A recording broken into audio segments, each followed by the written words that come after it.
Fala pessoal, boa noite aí. Começando a live aí um pouquinho, uns minutinhos atrasado. Quem for entrando aí vai falando. Quero saber se vocês estão ouvindo.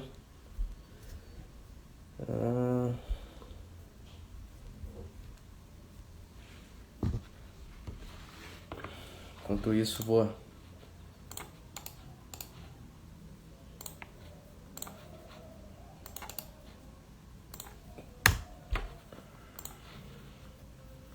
O Bini já tá aí. Só mandar o. Pera aí.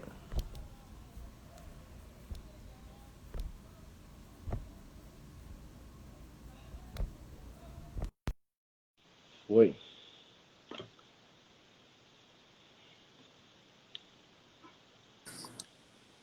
Michael. Ó, o cara aí.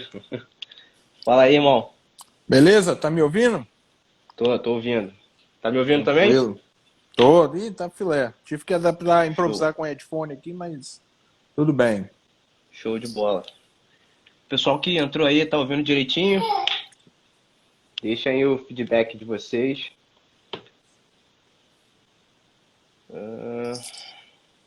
Todo mundo ouvindo?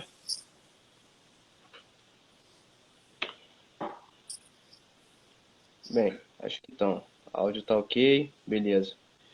Bem, rapaziada, como prometido aí, trouxe Marcelo Bini, o cara que é aí um dos nossos mentores intelectuais dentro desse tema complexo, né, que é a medicina de combate. Vou deixar ele se apresentar, mas antes, para quem não me conhece, meu nome é Matheus Lisboa, sou diretor da TC3 Brasil. A gente, como vocês sabem, a gente trabalha com medicina de combate também, aqui no Brasil. E hoje a gente trouxe o Marcelo Bini, ele é policial no estado do Texas, na cidade de Friendswood, correto? É um veterano do US Army, né, do Exército Americano, e vai aí contar um pouquinho da carreira dele, um pouquinho aí da experiência dele. Muita gente já o conhece, mas acho que é a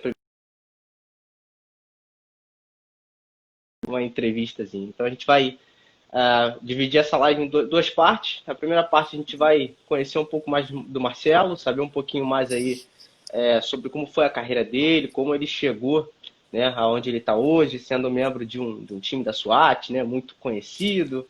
Mas é SWAT de verdade, né, Marcelo? Aparentemente sim, né? Então eu queria que você começasse aí se apresentando para o pessoal. Então, muita gente que eu tô vendo aí participando me conhece, mas para quem tá entrando agora, eu sou Marcelo Bini, eu já tô aqui nos Estados Unidos há alguns anos já, na verdade desde 2007, né? Eu nasci aqui, mas criado no Brasil, em diversos estados, Minas Gerais, Espírito Santo, Bahia, morei em um monte de lugar diferente aí no Brasil. É, Vim para cá, para os Estados Unidos, há uns 13 anos atrás e comecei minha carreira militar, né? Inicialmente na reserva, depois fiz a transição para ativa no Exército, onde eu fui Combat Medic, e depois que eu saí do Exército, eu fiz essa transição para a polícia. Na verdade, é uma transição natural para muitos militares aqui nos Estados Unidos, né? O ambiente, vamos dizer, paramilitar da polícia aqui, né? Que é diferente aí no Brasil. Aqui não existe a polícia militar. Existe, mas é Exato. dentro, né, das Forças Armadas. Aqui é um pouco diferente. Mas essa transição, ela ocorre naturalmente para muitos militares que saem da ativa para uma vida civil. Então, isso que aconteceu comigo aí, resumindo a história. Se eu for contar tudo, vai dar, não é Então, uma filme. live ou duas, não, vai dar umas 30. Excelente. E você sempre quis ser militar? Sempre foi uma vontade sua? Olha, essa pergunta aí, se eu sempre quis ser militar, é interessante, porque no Brasil eu sempre tive muitos modelos na minha vida, né? Meu pai foi professor da EPICAR muitos anos. Meu tio foi chefe de Estado-Maior, general, par de mãe. Eu também tive familiares militares, então essa fluência dentro de casa, dentro da família, foi natural. Eu era professor no Brasil, né? Eu dava aula de inglês, uma coisa que eu sempre amei, e gosto até hoje, né? Mas essa vontade de ser militar, na verdade, ela surgiu há muitos anos atrás, porque eu gostava, né? Não foi uma coisa que eu nasci já querendo desde pequeno. Eu queria ser piloto e professor, e acabei sendo, ou esses dois. Mas depois essa transição aí, foi mais a necessidade. Em 2007, apesar de amar dar aula, é muito limitado no Brasil, né? Para Uhum. você criar uma família, para você dar oportunidades melhores para sua família, eu resolvi vir aqui para os Estados Unidos e também foi uma transição natural que me chamou, né? E me alistei. Excelente, excelente. Em que ano você entrou, mais ou menos, Vini? Você primeiro entrou na aeronáutica Isso, americana, né? isso, Depois isso. você... Como reserva, a gente foi ativado, né? Isso há 13 anos atrás, a gente acabou sendo ativado. E aqui, essa vida militar, ela é por contrato, né? Então, quando você se alista, você assina um contrato aí de 4 anos ou de 8 anos, vai depender de como você entra no Exército, na Força Aérea ou na Marinha. Você assina um contrato. Se você quiser renovar esse contrato, depois dos seus 4 anos, você renova, né? Uhum. Então, não é... Nem todos fazem opção por carreira, né? Então, é natural que você cumpra seu contrato de 4 anos, 6 anos, 8 anos, mude de força, né? Força Aérea para Exército, Exército para Marinha. Conheço vários, tem vários amigos que fizeram isso.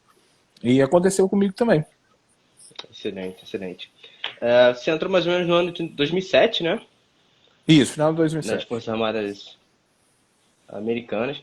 Então, Isso. a gente sabe que 2007 as Forças Armadas Americanas já estavam aí no meio da invasão do Iraque e do Afeganistão, né? Uhum. Como é que era esse cenário, assim que você entrou, apesar de estar numa unidade de reserva, né, da reserva das Forças Armadas, como é que era essa movimentação até então? Olha, o alistamento ele é consciente, né? Todo mundo, na verdade, a gente já estava aí numa guerra há 7, 8 anos, né? Então, todo alistamento é consciente. Eu nunca servi com alguém que assinou lá, que a gente fala sign on a dotted line, assinou lá o contrato e falou, olha, não estou assinando aqui, mas só quero ficar nos Estados Unidos, não quero ir para a guerra, né? Isso é muito raro de se ver. Aham. Eu pessoalmente nunca servi com ninguém assim, ainda bem. Excelente. Uma irmandade mesmo. Então, todo mundo conscientemente sabia, né, que havia possibilidade de ir para uma guerra, de ficar longe de familiares, né? Eu fui, na verdade, construir uma família muito tempo depois, 5 anos depois, mas todos nós sabíamos que isso podia correr e aqui nos Estados Unidos é encarado com muita naturalidade. Todo mundo que se alista, Uhum. ninguém tá esperando ter vida boa e mansa aqui nos Estados Né? Unidos. Há uma possibilidade real, né, de ir para uma guerra. Perfeito. E aí depois da Força Aérea Americana, você foi para o Exército Americano com um outro MOS, né? Que vocês chamam aí, que é como se fosse uma ocupação militar, né? Isso, o MOS é um trabalho que você faz dentro a sua carreira militar. Então, existem diversos MOS, né, igual você falou, que é o trabalho que você faz dentro do Exército, Força Aérea ou Marinha. Existe desde o operador de ar-condicionado, o mecânico, o navegador de drone, o cozinheiro e o paramédico militar, né? Que eu não gosto desse termo, porque esse termo, na verdade, é traduzido, né?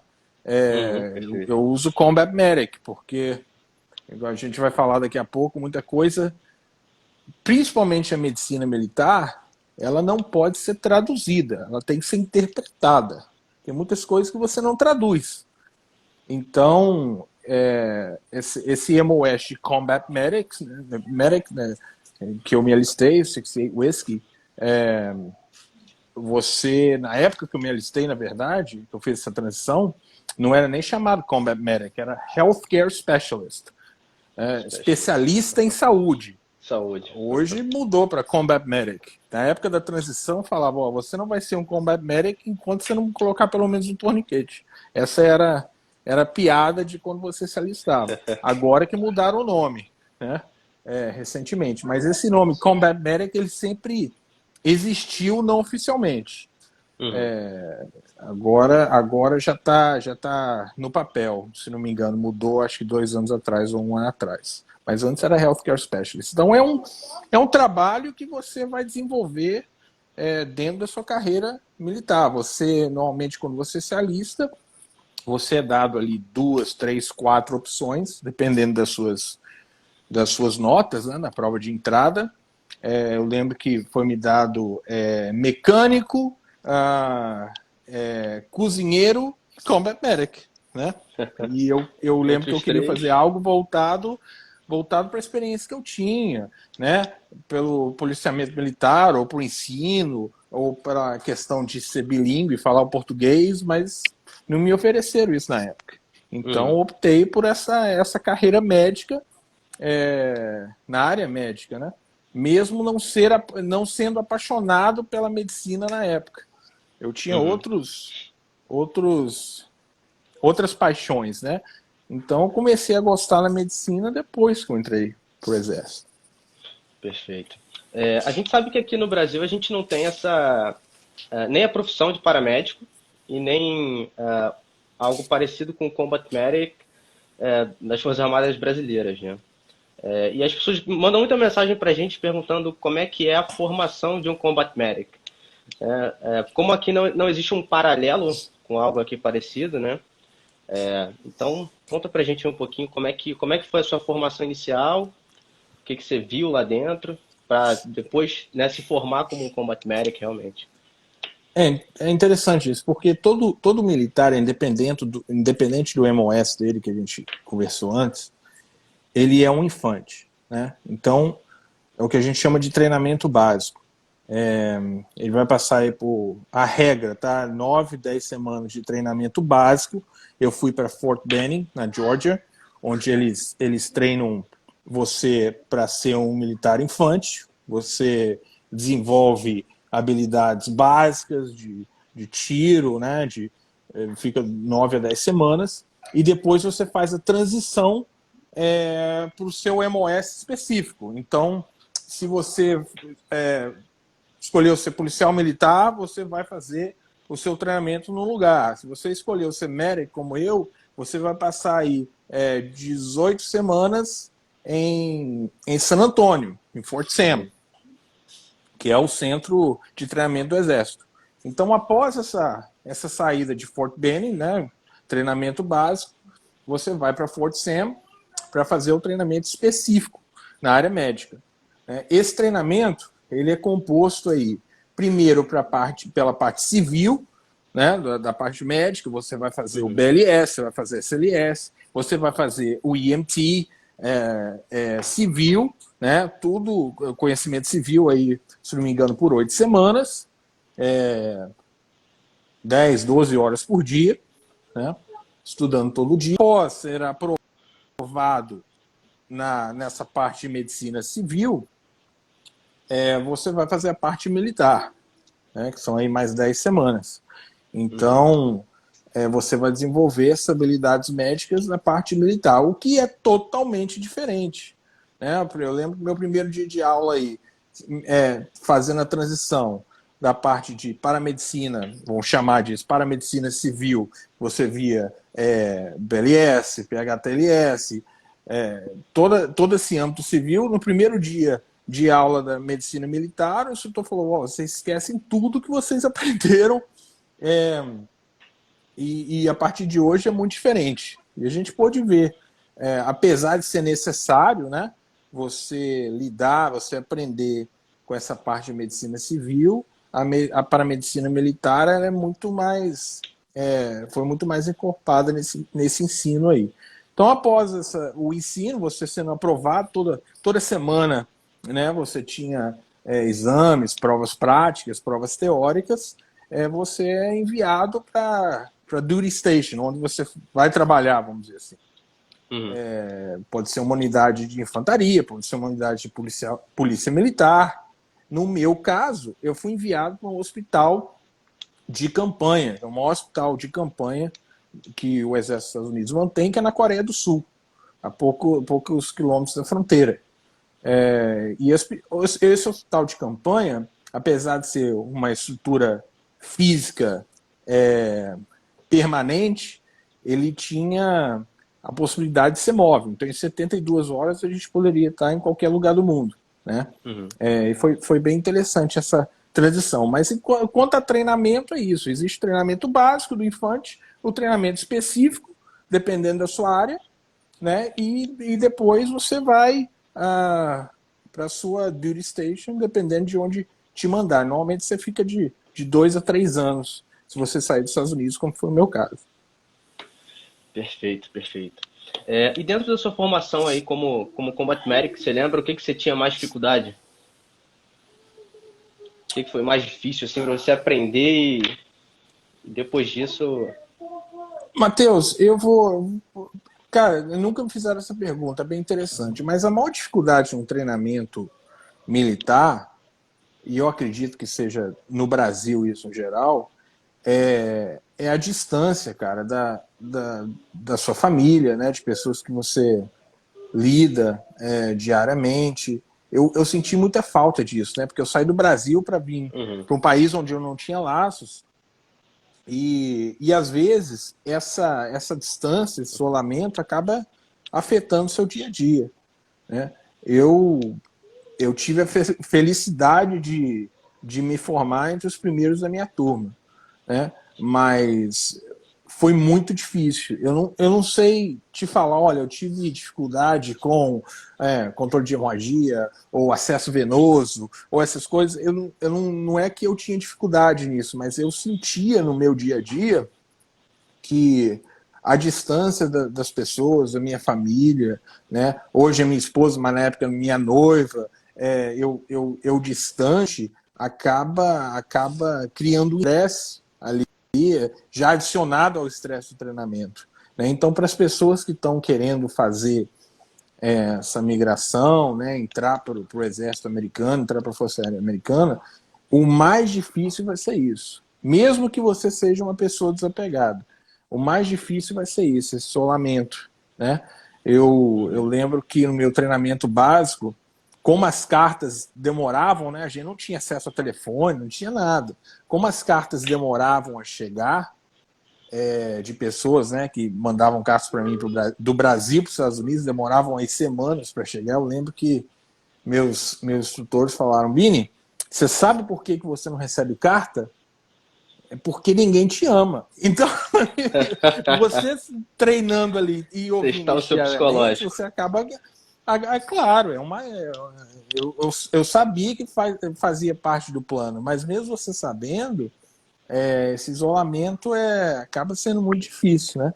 Então, foi isso que eu mais senti dificuldade, que adicionava um estresse, é o estresse Uhum. diário, né? Claro, tem que acordar às 4:30 da manhã, tem que estudar, né? Eu deixei de ter contato com a língua inglesa por muito tempo na minha vida, né, morando no Brasil. Então, foi um adicional, né? Você voltar a ter esse ritmo de conversação, era livros e mais livros, então isso sempre adiciona um estresse extra aí, né? Uhum, perfeito. E como é que era a rotina de estudo assim de vocês? Era algo muito muito específico dentro da área ou era? Na época como eu falei, do aprendizado na parte civil, né, que você vê aí normalmente as bíblias Anaimt, né, aí PHTLS, BLS, CLS, Uhum. Era trabalho de sala de aula, Meu cachorrinho aqui é o Michael. E aí, Maicão? Ele tá empolgado com os produtos aqui, cara. Mal chegou nos Estados Imagino. Unidos, já foi testado hoje pro Covid. Eu Só estamos imagino. esperando o resultado. Mas a parte diária, você tem atividade física de manhã, de 5 a 6h30, aí, de 6h30 a 7 Isso pode ter mudado, tá? Quando eu falo, Matheus, eu falo o que aconteceu comigo, a minha Lá em experiência, 2007, tá? mais ou menos, né? Isso aí já foi em 2000 e final de 2011, né? Uhum. No treinamento dentro do Exército. Então, eu falo o que aconteceu comigo, é a minha experiência. Outras pessoas podem ter tido experiências diferentes, tá? Uhum.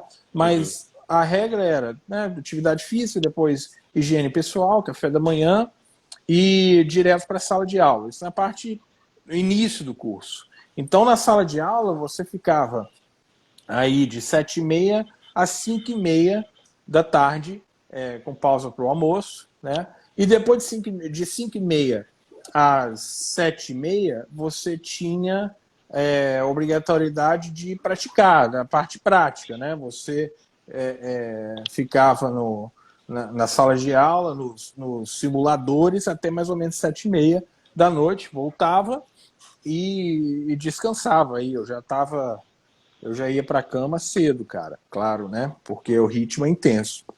Uhum. E aí, quando você faz essa transição da medicina civil para medicina militar, adicionado um dia, você inclui sábado e você tem estágios à noite também.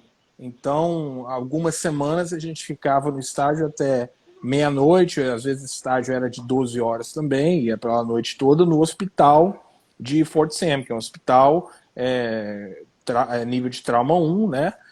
Ele atende a população em geral, então você fazia os estágios também dentro do hospital. Mas essa parte de aí 7h30 a 5h30 também continuava, era sala de aula. Você, no final do curso, você fica 2 semanas numa outra base chamada Camp Bullets, que é a parte prática, né? Simulando Uhum. situações de guerra, que são simuladores aí fantásticos de outro mundo. Isso na minha época ainda, hoje deve ser melhor, mas essa parte era muito real, foi muito real.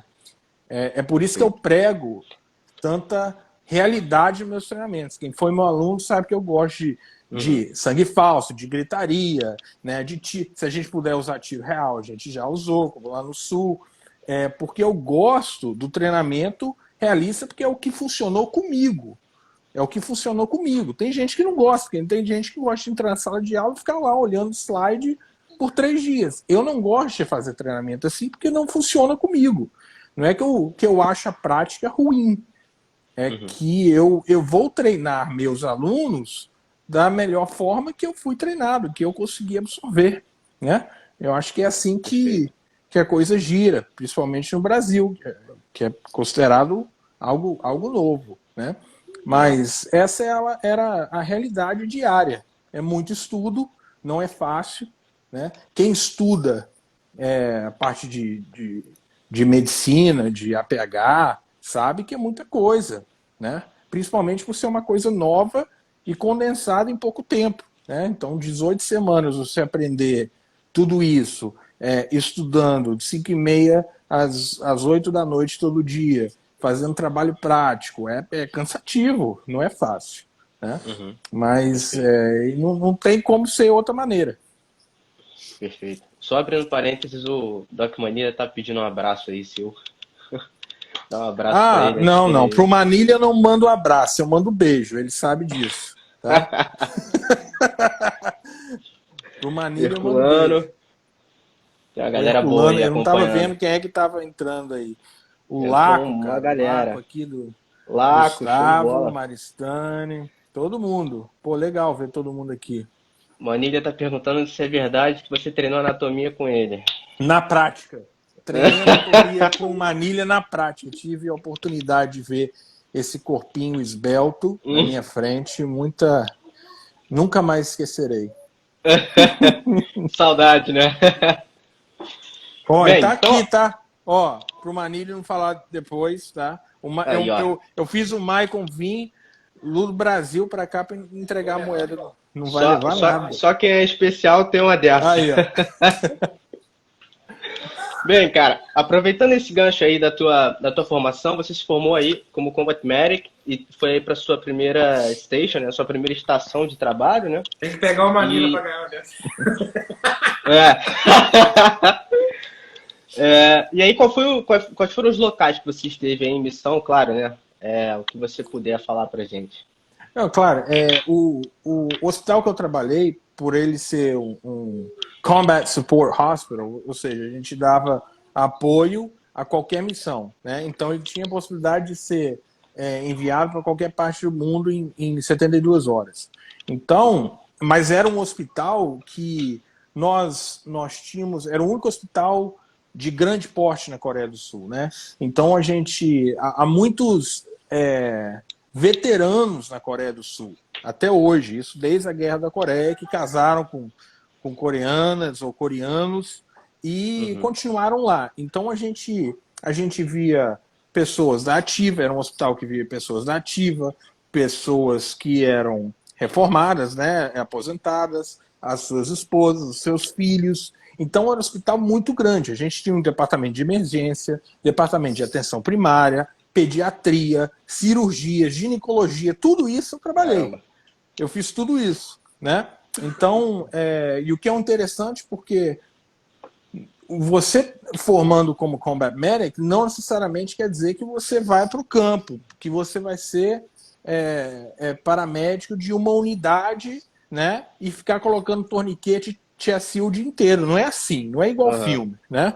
Então, nesse hospital, cirurgias de grande porte. Eu fiz 2, 3 cirurgias nesse hospital, não eu, né, mas em mim, né? Então era um hospital que tinha capacidade de fazer o que fazia na estrutura física, fazer no campo, né? Então o interessante é ter contato com esse tipo de paciente, de entender, de aprender na prática isso tudo diariamente. Então, num dia eu podia estar na emergência, no campo, lá no sul da Coreia, ou na Alemanha, ou no Afeganistão, e no outro dia trabalhando na ginecologia no ar-condicionado, entendeu? Nunca cair na rotina.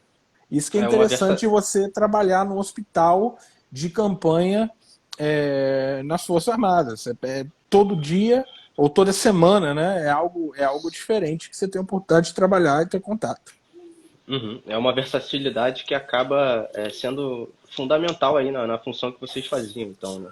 Não, e com certeza, né? O que Acho que você qualquer área de saúde, na prática, verdade. qualquer área de saúde. A oportunidade que eu trabalhei em pediatria, cara, e eu via que o contato que eu tinha pediatria de manhã e de tarde fazendo a parte de emergência, muita coisa que você aprende. A diversidade é enorme, né?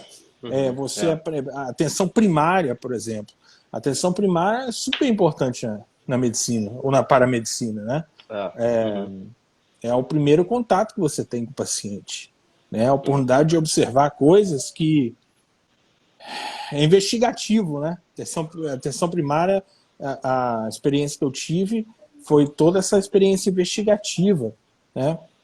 Mais até do que trabalhar numa emergência. Trabalhar numa emergência, você meio que o paciente já chega te falando o que está de errado, o que é super importante em medicina.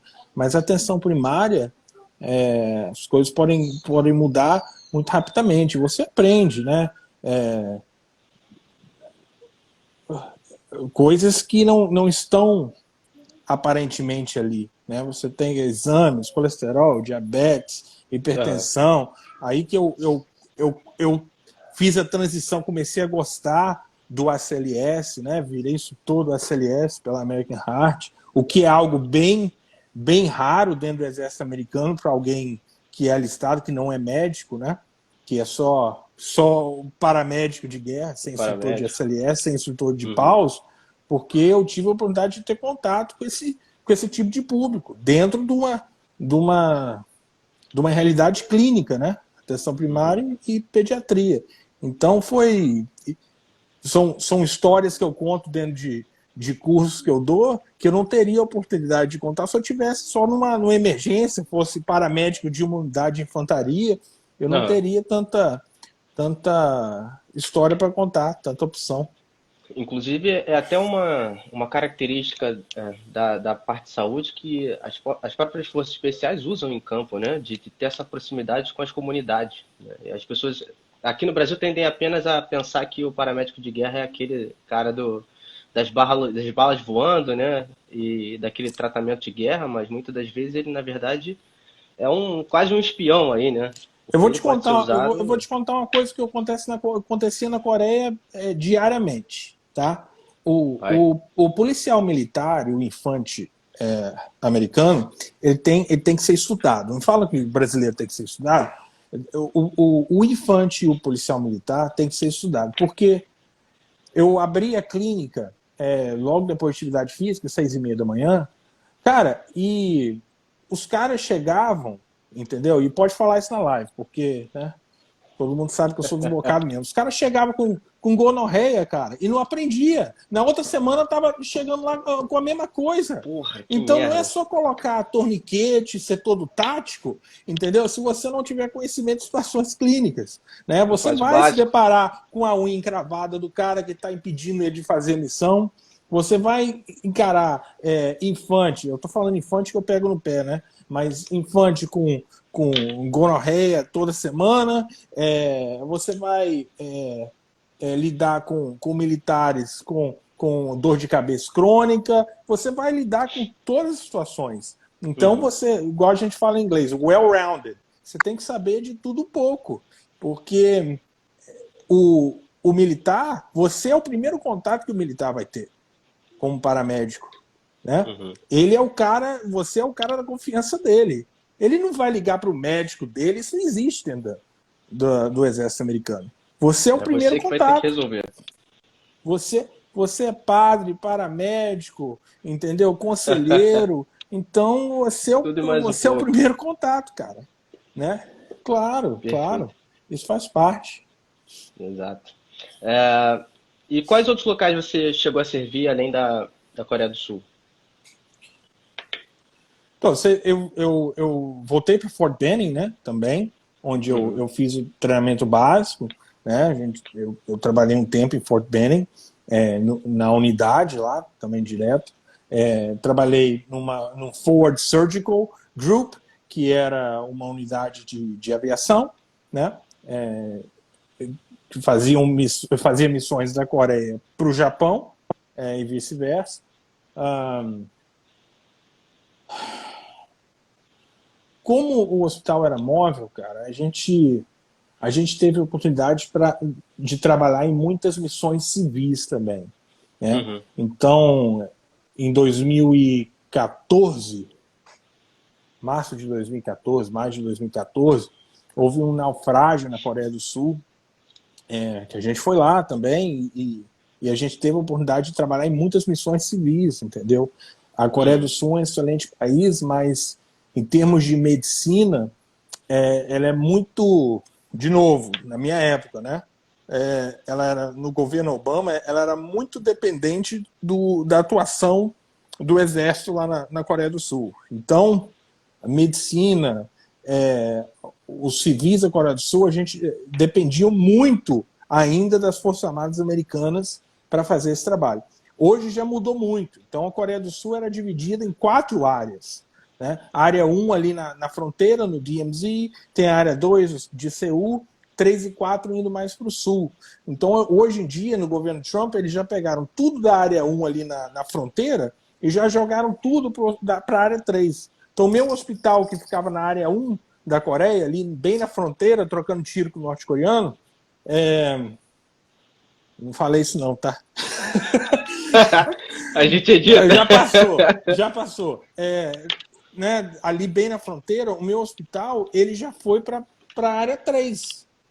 Então, os coreanos não estão tão dependentes das Forças Armadas Americanas lá na Coreia do Sul. Né? Aham. Na minha época, tinha 35 mil militares americanos na Coreia do Sul. Hoje em dia, eu acho que esse número já baixou para 15, 16 mil. Então, as coisas vão mudando. Como hospital móvel, hospital de campanha, né, a gente mudava. A gente mudava de área, mudava de país, mudava de região, até mesmo para treinamento, né, ia para o Japão, ia para Filipinas, né, e montava um hospital. Uhum. Eu lembro que a gente montou uma clínica cirúrgica, uma clínica ginecológica no meio do mato, né? E é sempre interessante isso, né? Que a gente tem a oportunidade de realizar operações médicas no meio do mato, no hospital de campanha de primeiro mundo. Eu achava aquilo fantástico, né? A É. mesma estrutura que a gente tinha fisicamente no hospital, né? Um hospital que você olha e fala, esse hospital está aqui há anos, a gente podia ter no meio do mato, no campo. Excelente. A nível de improvisação, vocês chegavam a improvisar muita coisa ou tudo que vocês precisavam vocês já tinham, pelo menos o básico?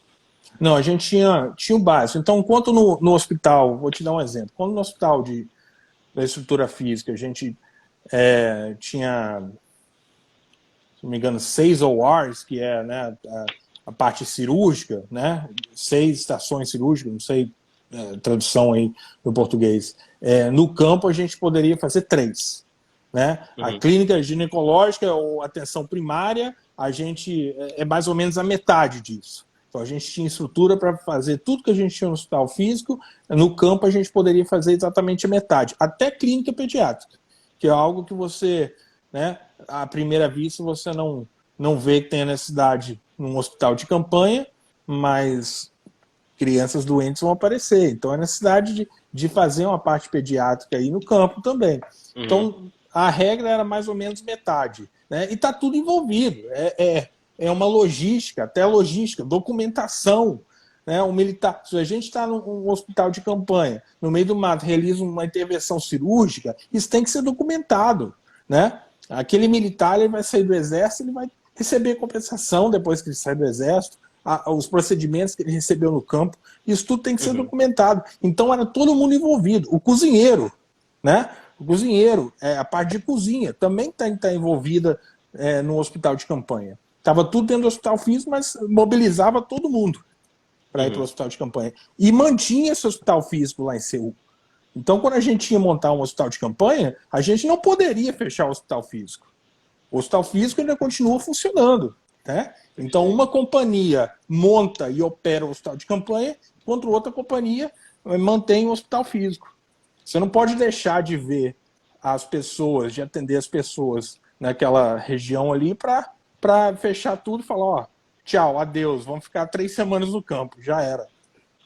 É, senão você acaba desfazendo de uma estrutura que ela é vital ali naquela região, né? Exatamente, porque a gente atendia a população. Né? Nosso departamento de emergência, ele atendia civis, ele atendia, era um hospital que as pessoas iam, você não precisava ser militar para ir para o hospital. Né? Então a gente atendia toda essa região geográfica ali, de Seul era um hospital normal. Uhum, perfeito. Cara, antes que perguntem e enchem o saco aí com as forças especiais, qual é a grande diferença do Combat Medic, da sua formação para o Combat Medic das forças especiais? Eu nunca fui força especial, tá? Sim, só para deixar mas claro. mas As pessoas têm essa curiosidade aí. o, na minha época, 18 X-Ray, né? Então você é formado nessa parte aí que eu falei de Combat Medic, em Fort Sam, e dependendo do seu contrato, isso é algo definido no contrato.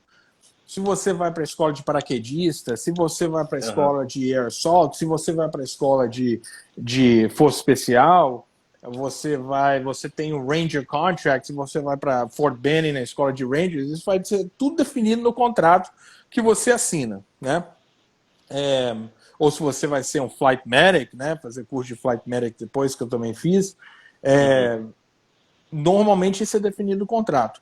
Então, dentro da sua carreira militar, dentro desse contrato, você tem a oportunidade de fazer curso. Então, um belo dia, você pode estar dentro de uma clínica de oncologia dentro do Exército, fazendo ali.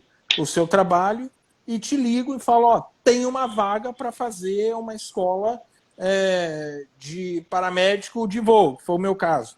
Exatamente assim. Você quer? Quero. O que precisa? Ó, você vai ter que vir aqui amanhã, faz o exame físico e tal, e vai semana que vem. Uhum. Né? E aí existem tantos cursos dentro do Exército Americano, cara, tantos cursos que se uma pessoa quiser, ela pode ficar a carreira dela toda fazendo curso. Caramba. Nunca ir fazer nada na prática. Ela faz, eu conheço pessoas servindo comigo que saíram de Fort Sam, foram fazer curso de paraquedista, depois saíram do curso de paraquedista, foram fazer aerosol, depois saíram de aerosol, foram fazer Ranger, depois, sabe, Special Forces, que é algo, cara, incrivelmente raro, né? Que eu aplaudo, não é para mim, eu tinha uma família lá, eu queria Aham. ficar perto da minha família, não era algo interessante para mim, mas são pessoas que têm um coração gigante e vontade gigante de fazer melhores coisas. Eu aplaudo, não é para mim, Forças Especiais não é para mim, mas é pica, cara, é pica, né? Você normalmente sai igual eu falei, você sai desse treinamento básico médico como EMT, que é técnico de Uhum. emergência médica básico. Se você fizer um curso de paramédico de voo, como foi o meu caso, ou forças especiais, paramédico militar, combat medic de forças especiais, você sai com uma certificação civil de paramédico, que são muito mais horas. Se não me engano, aí na área civil, aí 1.200 horas. Então, Uhum. de EMT, que são 150 horas, para paramédico, 1.200 horas. Tá vendo a diferença? Então, é muito mais estudo envolvido também, né? Uhum. Existe também um tipo de clearance, que secret clearance ou top secret clearance. A Eles gente vão pode traduzir investigar. como autorizações de segurança, né? O quanto Exatamente. você Então vai ser vão. exposto a informação sensível. Exato. Então, são eles vão olhar para a sua vida ali, daquele momento, 10, 15, 20 anos. Né? Vou investigar a sua vida toda. Né? Pô, cara, se fosse investigar minha vida no Brasil, tanto de latão de lixo que eu roubei bêbado lá em Vitória, eu tava ferrado, cara. Não ia ter Secret Clearance É, nunca. Entendeu? Não era para mim. Eu tava satisfeito onde eu tava, né, fazendo as coisas que eu tava fazendo na Coreia, tendo o contato que eu tive, mas pessoas que eu servi optaram por isso e estão fazendo grandes coisas. Uns já saíram do Exército, são paramédicos da área civil, né? uhum. Aplaudo, mas é bem diferente, cara. É muita dedicação mesmo. 24 horas. Você tem que se isolar e é uma das oportunidades dentro da carreira militar. É uma delas. Aham. Excelente. Bem, e aí você terminou o seu. Fez aí essa transição da sua Eu tô rindo que eu carreira tô lendo, militar, eu os tô lendo os comentários. comentários de amigo meu. O Bruno lá da Coreia, cara. A gente conheceu lá na Coreia, hoje ele tá na Alemanha. É, o pessoal sempre Pode gosta de falar, dar uma mano. cutucada no Marcos Duval, né? Sempre ele. Quem? É, Conheço, não? Quem? Bem, e aí você fez essa transição aí da vida militar para a área policial, né? Mas como é que ocorreu isso tudo? A gente contou aí que na nossa divulgação que você tinha aí a Purple Heart, né? E aí, se puder contar pra gente como é que foi esse episódio, que foi o que levou aí você à saída do exército americano, né? Então, eu tive a oportunidade, igual eu falei, de trabalhar no hospital de campanha, fazendo várias coisas. Já no final aí do, do meu contrato, né? Eu tive acidente de helicóptero, né? E foi onde eu tive a oportunidade de valorizar todo o treinamento e a experiência que eu tive dentro do Exército. Zelar por todo o treinamento que eu tive. Aplicação de torniquete, controle de hemorragia em geral, queimaduras. Então, quando eu penso, eu não tenho dificuldade nenhuma de falar disso, mas quando eu lembro desse dia, e eu sempre conto isso, né, em sala de aula, eu valorizo demais o treinamento, cada treinamento que foi me dado. E é engraçado, quando eu penso nesse dia, eu lembro de cada palavra que os instrutores me falavam. E às vezes, né, você está naquele estresse diário ali, estudando todo dia, e você não valoriza aquelas palavras, né, sábias, e você não valoriza o quão importante você saber aplicar um torniquete, os detalhes, a memória muscular, você não valoriza isso. Você só valoriza o torniquete em si, que é uma ferramenta cara, o seu cinto O e status, né? o status, né? Eu chamo de status torniquete. Que você coloca no cinto e esquece dele. Esquece do torniquete. E os que treinam usam torniquete e aplicam 3 vezes. Ah, já entendi. Já entendi como faz. Fácil, né? Não é tão fácil assim. Na hora do estresse, na hora que as coisas estão pegando fogo, na hora que o paciente seu está lutando com você de dor, com dor, e você está aplicando um torniquete, por mais simples que você possa pensar que isso seja, não é. Muitas coisas acontecem. Então a memória muscular vai ser importante. Então nessa hora, eu valorizei tudo que foi as oportunidades que foram me dadas, né? Os instrutores, as palavras de todos os meus instrutores. É claro que quando há uma medalha, né? Você falou aí uma medalha, recebi também o Soldier's Medal, há uma investigação dos detalhes, dos relatórios, e você não lembra de tudo, né? Então, as investigações são longas, eles conversam com pessoas que estavam envolvidas, seus superiores, e às vezes até humilhante, né? Porque ninguém faz esse trabalho esperando reconhecimento. Se você quiser fazer esse trabalho aqui, ou aí no Brasil mesmo, eu sei, nunca fui policial no Brasil, mas eu sei que o reconhecimento é baixo. E não há como fazer esse trabalho esperando reconhecimento todo dia. Esperando tapinha nas costas todo dia. Senão você nunca vai trabalhar.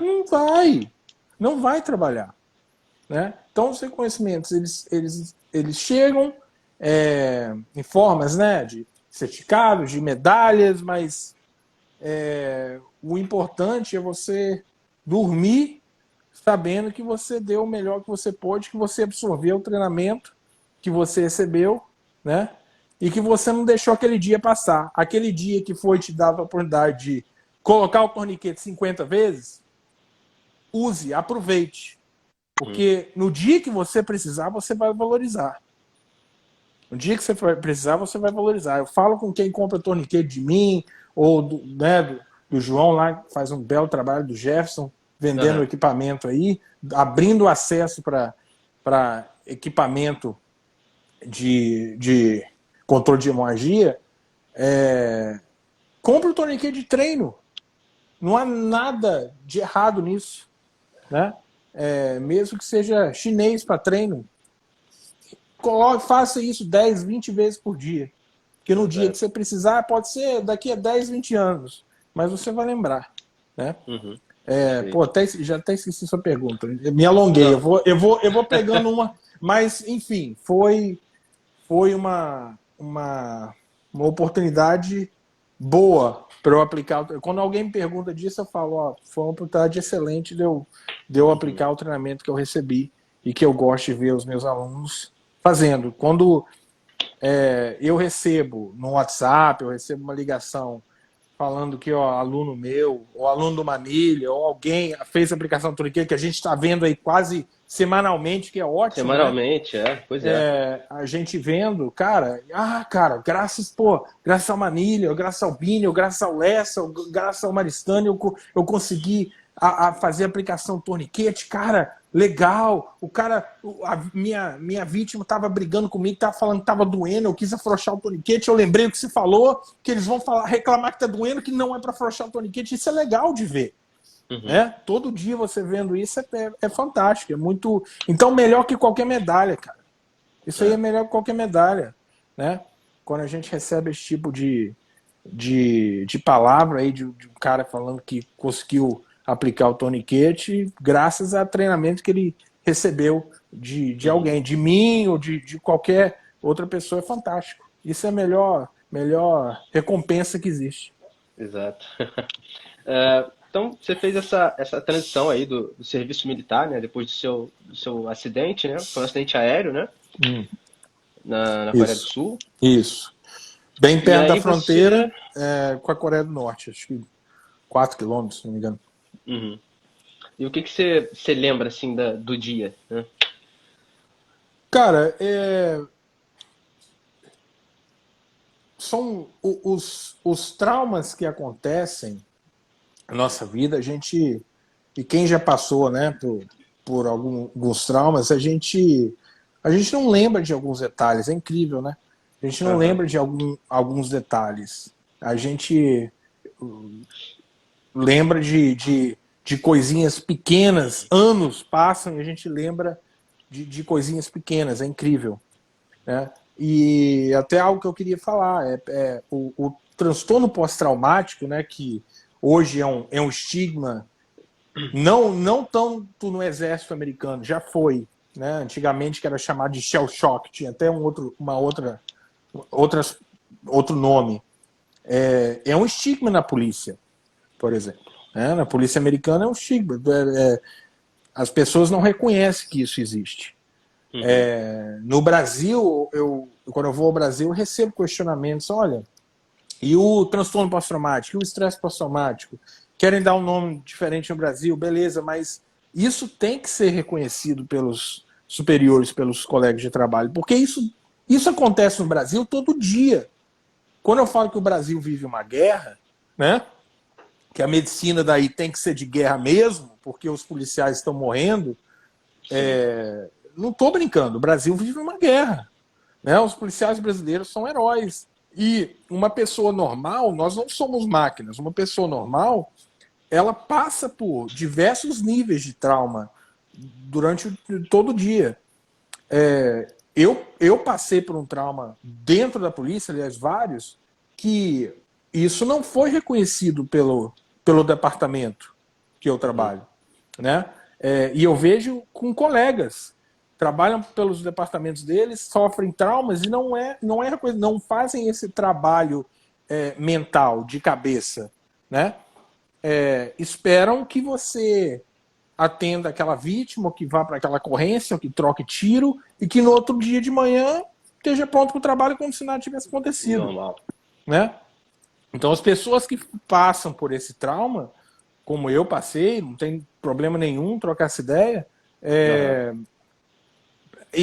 precisa haver um trabalho em cima disso. Aqui nos Estados Unidos, na polícia, não há. Dentro do exército americano, existe. É muito bom, já está Uhum. melhorando demais. Né? Mas dentro da polícia, não há. E é muito triste você perder colegas, ver colegas passando por isso sem apoio nenhum. Né? Uhum. Então é algo que eu acredito que aconteça no Brasil também diariamente com os nossos heróis policiais aí, sem, Aos sem um montes, né? apoio. E não, eu não vou nem colocar culpa, porque é algo desconhecido. É algo desconhecido. Acreditam que você tem que. A gente fala nos Estados Unidos, suck it up, buttercup. Então, cara, esquece, coloca tudo numa caixinha e aparece amanhã para trabalhar. E não é assim. Internalizar, né? Exatamente. Pois é. E aí você saiu do seu serviço militar e algum tempo depois ingressou na polícia do Texas, né? Isso. Como é que foi essa transição aí, né? Do meio militar, de uma função, né, como combat medic, tendo feito o seu tour, né, que eles chamam, né, para fora do país, e depois voltar, ter que se recuperar de um trauma, né, e aí seguir essa nova carreira. É, a transição, eu lembro que eu estava na Coreia e eu entrei nos últimos 6 meses de contrato e existia, né, essa questão de continuar no exército, de renovar o contrato. Eu estava escalado para ir para Fort Lewis, né, em Washington. Se eu renovasse, né, escolhesse renovar o contrato. ou sair Uhum. do exército. Foi algo que eu conversei com a família, meu filho era recém-nascido na época, e eu pensei em continuar, né, como paramédico na área civil. Foi uma oportunidade que foi me dada, mas a medicina na área civil ela é muito diferente da área militar, né? Como combat medic, você está ali trabalhando em parceria com o MD, né, com o médico mesmo, e ele te dá a liberdade de fazer os procedimentos que ele confiar em você, né? Então eu tinha muita liberdade com o médico que eu trabalhava. A gente trabalhou junto por alguns anos, então eu tinha muita liberdade na questão clínica, né? Na questão operacional, eu tinha muita liberdade para fazer isso. E na área civil eu não teria. Uhum. O paramédico aqui nos Estados Unidos ele é muito limitado, dependendo do estado que ele está, ele é muito limitado no que ele pode fazer, e depende muito do estado que você está. E eu não queria correr esse risco, né? Uhum. De chegar naquela barreira ali de ter limitações no meu dia a dia, né? Era até perigoso. Então, uma transição natural. Eu sempre gostei da área policial, sempre me interessei. E fui meio Uhum. com a maré, assim, né? Acabei exército, meus amigos entrando pra polícia e tal. E a única coisa que eu fiz, eu perguntei minha esposa, onde é que você quer ir? Pra onde você quer ir? Qual estado? Ela falou, eu quero ir pro Texas. Quero ir lá pra San Antônio, né? Que é uma Uhum. cidade que ela conheceu. E gostou. Eu falei, beleza, vamos. Saí do exército, fui para San Antônio, entrei para uma academia de polícia, né? Que faz parte do pacote de benefícios, né, do exército. Quando você sai, você pode usar o GI Bill, que é um pacote educacional. Entrei para a Uhum. Legal. academia de polícia aqui, de novo, minha experiência, tá? No Texas. Você pode pagar, fazer academia ali por 9 meses, se formar na academia e poder pedir emprego em qualquer agência do Texas. Resumindo, é isso. Né? Uhum. Então, eu me formei nessa academia em San Antonio, na Academia de Polícia do Texas, fiquei lá um tempo, e depois fiz essa migração para a área de Houston. Né? Hoje eu estou na área de Houston. Então, essa migração para a polícia foi natural. Quando eu entrei para a polícia, como o background, né, expertise, né, médica dentro do exército, ela acaba, você acaba continuando isso, né, o amor ainda continua. Os policiais que não tinham treinamento de controle de hemorragia nenhuma, Uhum. praticamente, a gente começou esse tipo de treinamento aqui, né? Começou fazendo com alert, comecei a criar oportunidades para os policiais terem torniquetes no cinto, né, fazer esse trabalho devagarzinho. Né? Perfeito. Aqui a SWAT não é dedicada, aqui a SWAT você assume uma posição de paramédico dentro da SWAT, mas ela não é dedicada, você continua em patrulha. A SWAT só Uhum. é acionada em ocorrências de alto risco. Existem outras cidades maiores que você tem SWAT dedicada. Né? O policial é o que ele faz o dia todo. Aqui, por ser uma cidade menor, o policial continua fazendo os seus deveres de patrulha, atendendo ocorrências de todo tipo, de fraude, roubaram meu cachorro, bateram em mim, meu marido ou minha esposa me Tudo de ruim, espancou. né?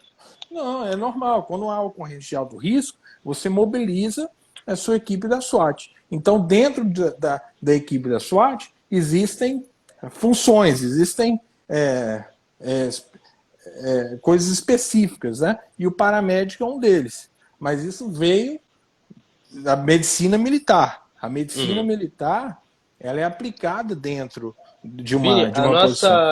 a nossa live ela vai terminar agora. A nossa live vai terminar, eu vou entrar de novo e aí você entra de novo, beleza? Beleza, E aí a tranquilo. gente entra pro nosso tema principal. Ótimo.